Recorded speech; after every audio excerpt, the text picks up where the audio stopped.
Mario, I'm 30% body fat. What should I do? Well, in this video, I'm going to answer that question and give you the 3 most important things you need to know to go from 30% body fat down to 20% and eventually down to 15% body fat. Ready?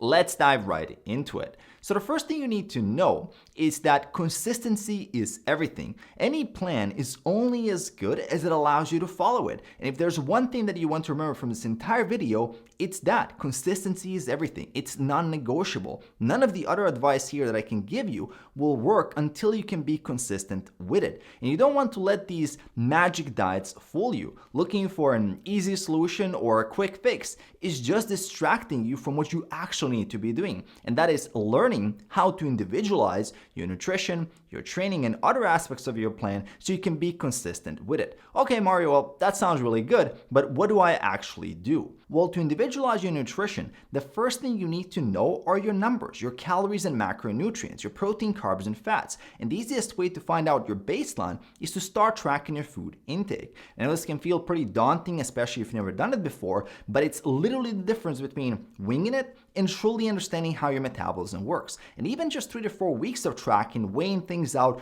logging foods in an app will put you light years ahead of the casual dieter who's just following some kind of random diet they saw on TV or in an ad somewhere. 95% of those types of diets fail in the long term because people never actually learn how their bodies work. And if you want to shift those odds in your favor, you need to know your numbers. Now, once you have an understanding of your baseline calorie intake and what that's doing to your weight, you know if you want to drop a pound or half a kilo per week, you got to reduce your calories by 3,500 per week or about 500 per day. That will create a calorie deficit. For your protein, you want to set that at 1 gram per pound of your target body weight. Those are the 2 most important things. And once you have your calories and macronutrients laid out, you can then turn them into a meal plan. And here, you don't want to make a mistake of feeling forced to eat the same meals or foods like you see someone else do, especially on social media. Remember, there are protein, carbs, and fats, and each one of those has plenty of healthy options to choose from. So you want to pick the option that you enjoy the most. Maybe you don't want to have chicken breast every single day for your protein. Instead, you want to have some salmon, maybe some other seafood,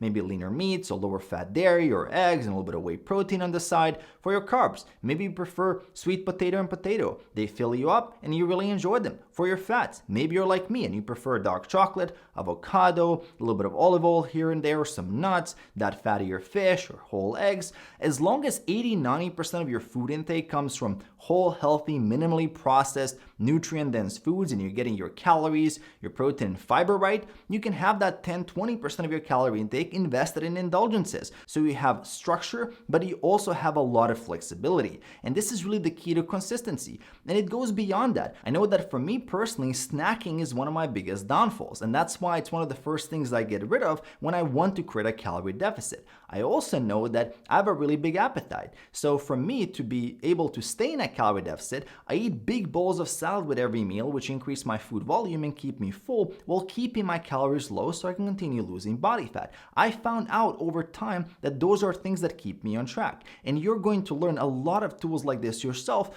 on your journey because you got to remember, consistency is everything. And it's not just with nutrition, it's also with training. Now, speaking of training, there are 2 forms of training that I would highly recommend that you implement as you're going from overweight 30% body fat down to a lean 15% body fat. And the first one is to increase your baseline amount of low intensity steady state cardio. And one of the easiest ways to do that is to increase your daily step count. And my recommendation here is to slowly build up to doing 10,000 steps per day and also hitting the like button at least once per day. Now, if you don't have a fitness tracker to track this, you can also just use your smartphone. There's a ton of apps these days that you can use to get an idea of your daily steps, and then you simply work your way up from there. And you always want to be on a lookout for opportunities to walk more. The way I see it, there are 4 sections of the day. You have the morning, lunchtime, afternoon, and dinner. And the key is to make walking more a default part of your daily routine in one or multiple of these sections. If you can't walk outside due to bad weather, you can consider getting a walking pad. Then you can walk in the comfort of your home. You can also do indoor cycling if you prefer that more than just walking.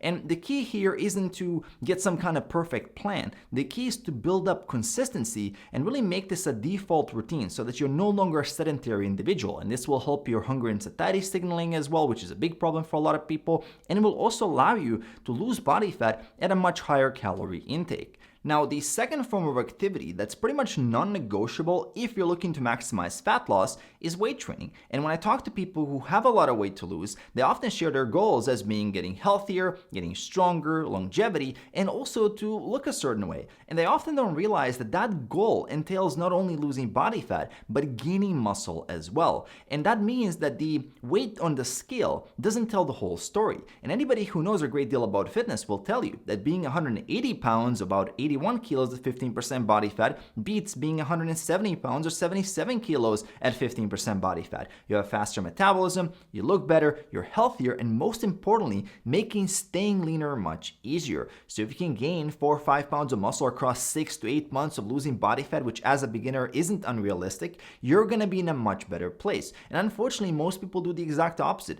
They end up losing muscle along with the body fat, effectively slowing down their metabolism, some cases ending up skinny fat, and being really disappointed with the end result. And as you can see, lifting is a must. And if you're not sure where to start, I would highly recommend doing 3 full body sessions per week, about 45 minutes to an hour per session, 4 to 6 exercises per session, about 2 to 4 sets per exercise, and then keeping those sets in that 8 to 15 rep range. And your plan should include the primary movement patterns, such as horizontal pressing. An example of that would be a barbell bench press or a dumbbell bench press. You have horizontal pulling, which could be a dumbbell row or a barbell row. Then you have vertical pressing, which could be an overhead press with a machine, dumbbell, or barbell. You have vertical pulling, which could be a lat pull down machine or a close grip lat pull down machine. You have a hip hinge variation that could be a Romanian deadlift, also done with a dumbbell or a barbell. Then you have a quad dominant lower body exercise, which could be a leg press, hack squat, or a squat. And then you have a single leg exercise like a lunge or a Bulgarian split squat. And this way you're gonna train the majority of your body. And once you have those exercises selected, from there it's all about consistently showing up and progressively getting better at reps, weight, and most importantly, your technique. Now, once you have your starting training plan and your nutrition plan laid out with your calories, macros, and you've cleaned up your food choices, the next most important step for your success is to get your psychology right. And I know you want to fix this badly and you want to see results tomorrow, but you need to take a step back and focus on the long term.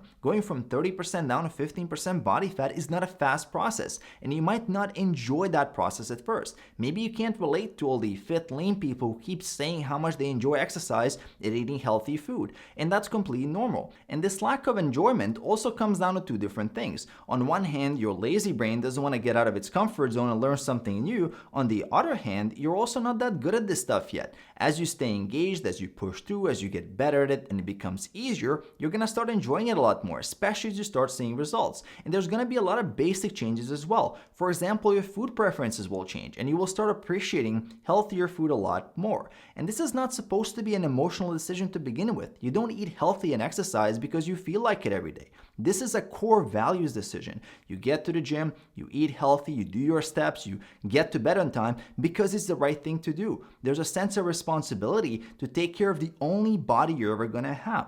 And this type of mindset is really important, especially in the beginning, because that initial honeymoon phase and all that excitement, that motivation will eventually fade away. And the key to long-term success isn't to try to maintain that excitement or to stay motivated 100% of the time. It's actually to embrace the repetitiveness of the routine, the simplicity of it, to make sure that the numbers are moving forward, that you're getting 1% better every day, and this is becoming a really strong habit. And if you do that, your success is going to be inevitable. Now, the other thing is going to make your success inevitable is making sure you hit that subscribe button below. Details for coaching if you want to work with me on your fitness journey are also in the description below. Also going to leave another help video here for you at the end, so check out that video as well, and I'm going to see you right there.